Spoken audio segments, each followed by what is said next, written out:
we're going to listen to a story about Jonah and the two great fish.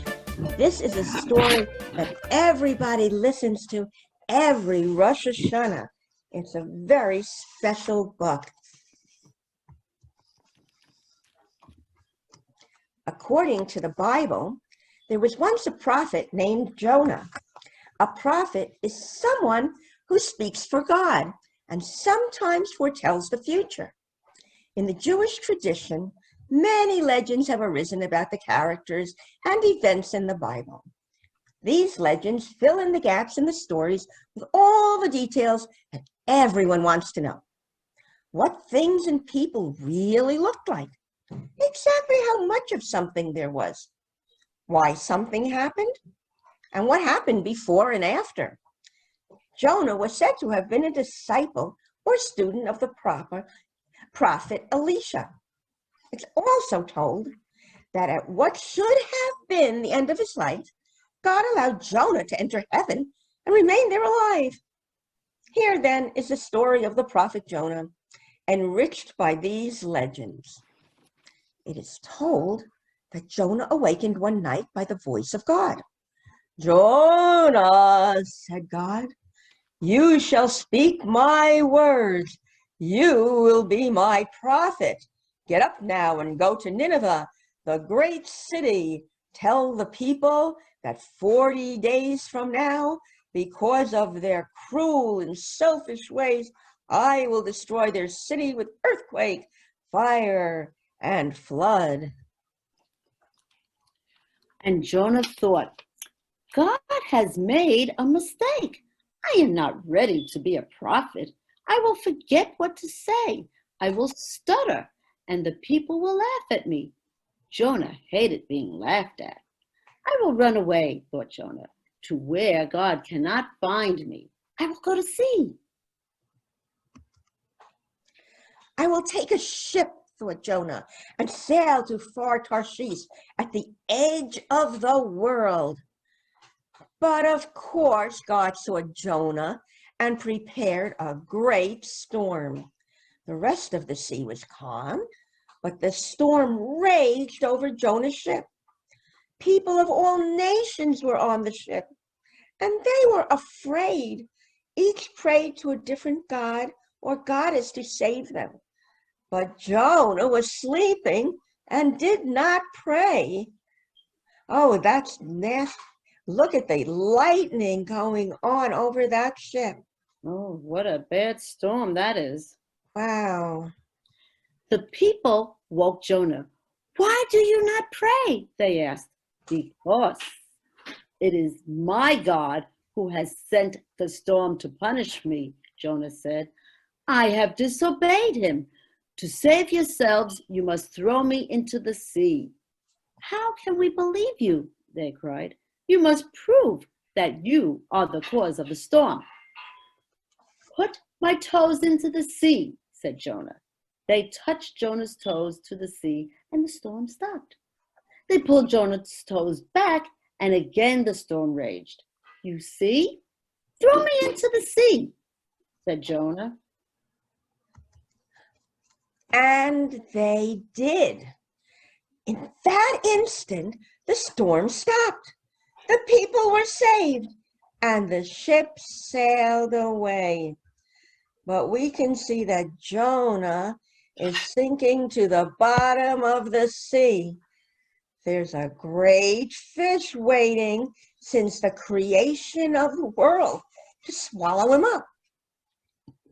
You must live in this fish, Jonah, said God, until you change your mind and do as I ask. But to Jonah's surprise, the fish was spacious and well furnished inside. There was a diamond that shone like the sun. The fish's eyes were windows, and through them Jonah could see all the wonders of the deep. For 3 days Jonah traveled under the sea and enjoyed good food and many marvelous sights. Jonah is too comfortable, thought God. He will never change his mind and do as I asked. So God sent another fish, much bigger than the first.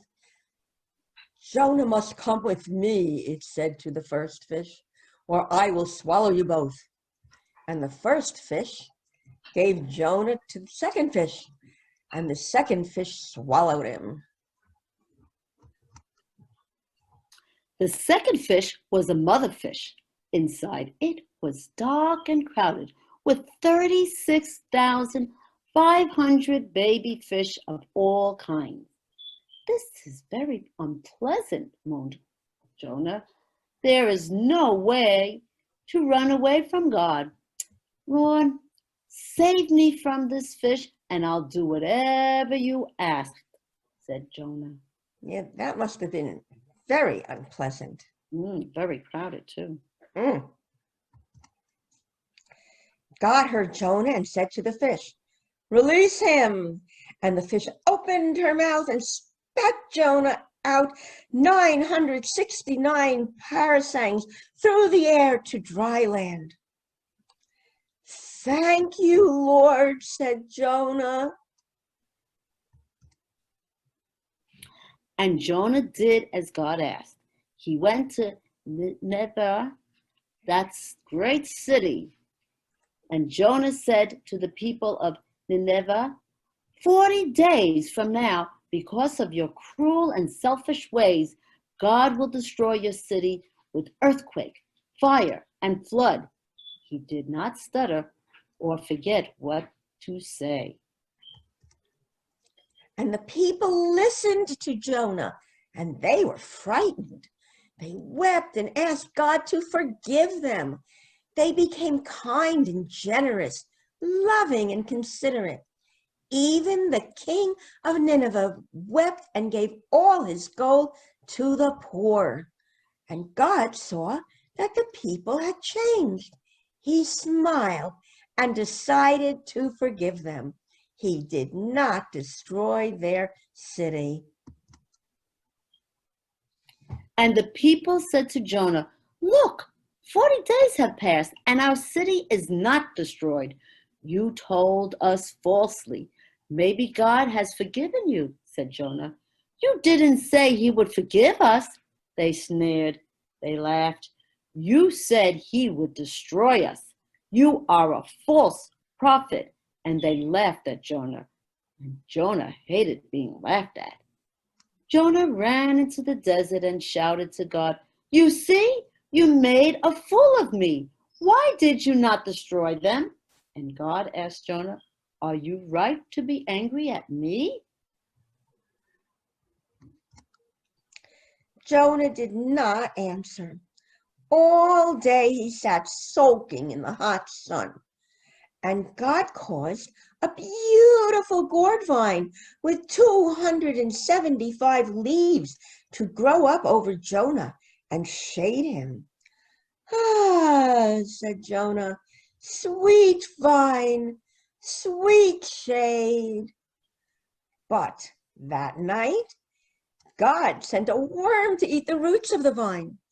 The vine withered and died, and Jonah wept. God, he wailed, why did you kill that beautiful vine that gave me shade and shelter? And God said to Jonah, look how you wept because I killed a little vine. Think how much worse it would have to be if I destroyed a whole city just because some foolish people laughed at you instead of thanking you. Rejoice, Jonah. You have saved the 127,000 people of Nineveh and all their sheep, goats, and cows that never hurt anyone. Rejoice. Dear Lord, said Jonah, bowing his head, I have been a fool. Forgive me for my selfish anger. I rejoice at being your messenger. May the world be guided always by your goodness. So I think Jonah really learned something, don't you? I do too, but I think he was really scared. When did Jonah feel proud of himself? Oh, I think when God made him realize that he saved so many people, and and and he was only thinking about himself to start with. Like he was angry about the tree that God took away from him. That's not nearly as important as saving the lives of all those people and the animals. That's right. You are so right, Shira. And it is such a good feeling to know you can help someone. That was a good story. I think so too. I enjoyed it. Yeah, and Jonah found out he could do things and talk to people that he didn't think he was able to do. He was afraid he was going to be laughed at. And Yeah, that's not something you have to be afraid of. I know, and he really did such a good thing. Yes, he did. Oh, I'm glad we read that.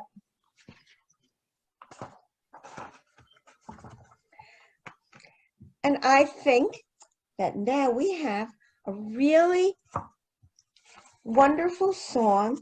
It's a Hebrew song. It also has English, and we're going to sing both the Hebrew and the English for you. It's called Al Shlosha Devarim.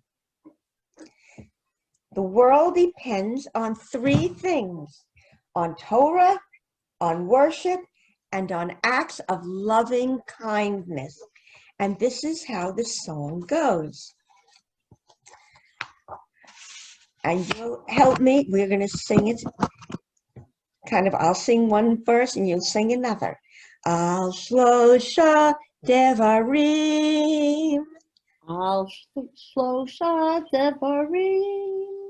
Al Shlosha Devarim.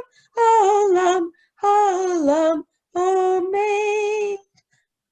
Al Shlosha Devarim. Al Shlosha Devarim. Al Shlosha Devarim. Ha'olam, ha'olam, omein. Torah. Torah. The Allah Havodah. Ba'al havodah. The Al Gimalut Hasadim. Ba'al Gimalut Hasadim. Al HaTorah. Al HaTorah. The Allah Havodah. Ba'al havodah. The Al Gimalut Hasadim. And now in English. The world depends on three things. The world depends on three things.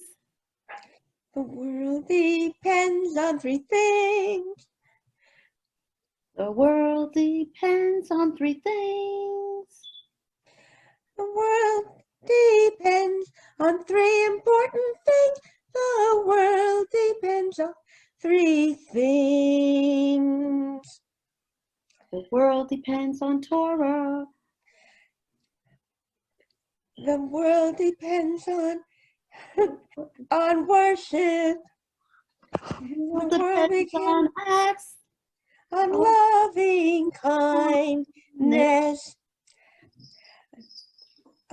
On Torah. And on worship. On loving kindness. And I think that's something Jonah learned. Mm-hmm.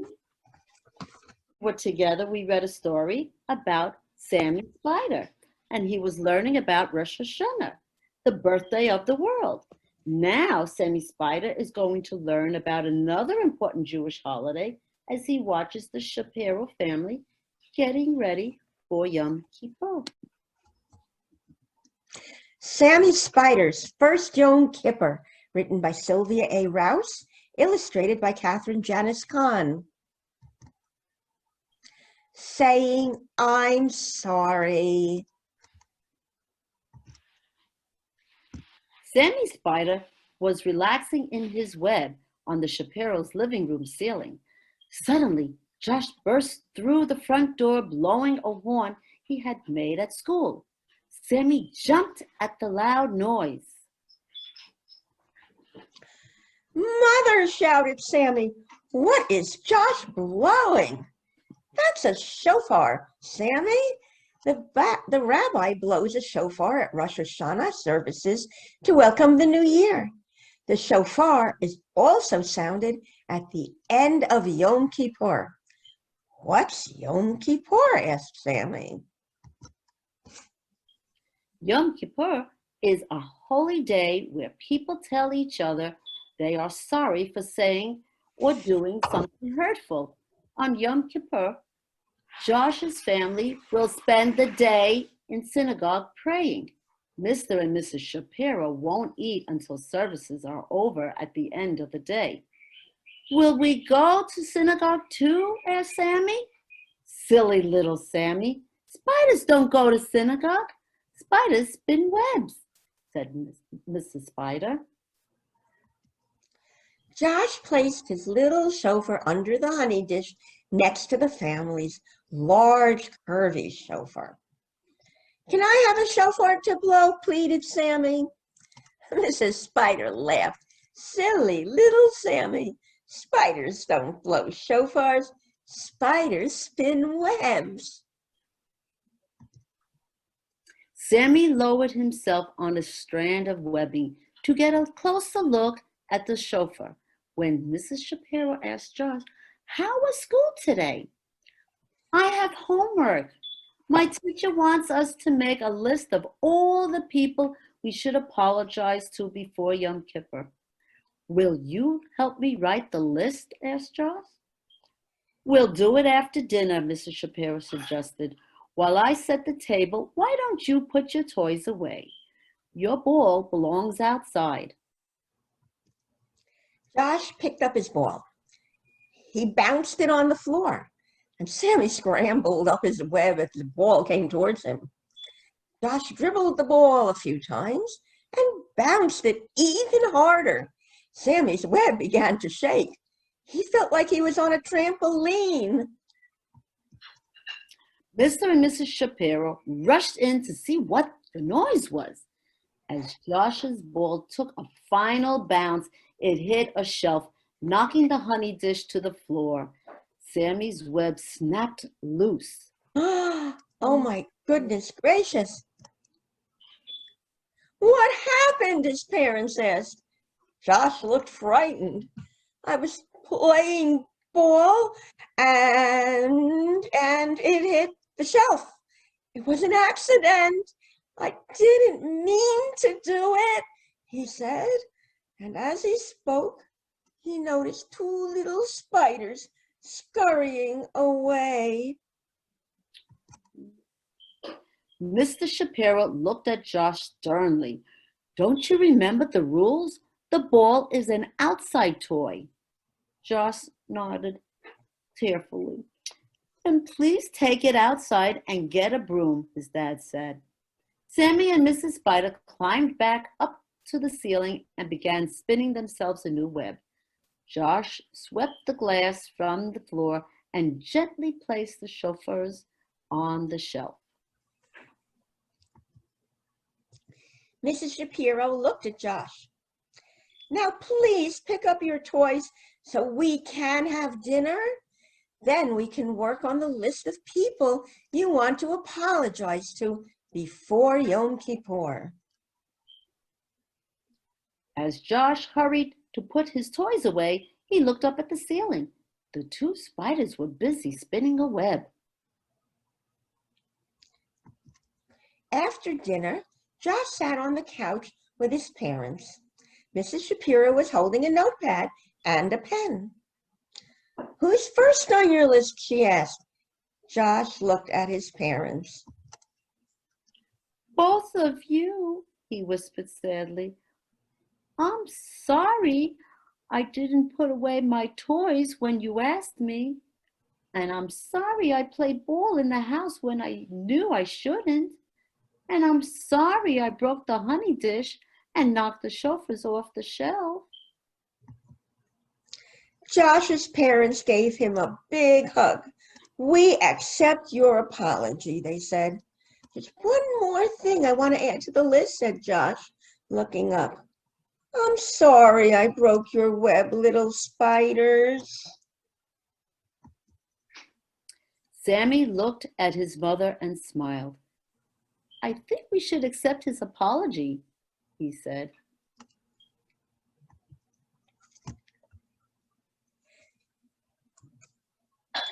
Oh, I loved that story.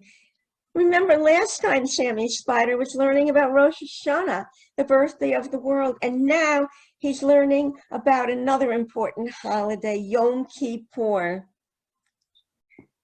We're learning so much about our holidays and about how to be best we can. Let's sing our song about growing bigger every day. I think some of you at home probably know it. And the rest of you, I hope that you sing it with us because we're all growing bigger and learning new things all the time. I'm growing, growing, growing, growing older every day. I'm growing, growing, growing, growing up in different ways. Growing up like any boy or girl. A member of this great big world. But I'm also growing Jewishly. And that means a lot to me. It means a lot to me too. There's always something special to learn. Even when you get to be a grown-up person, we are still always learning.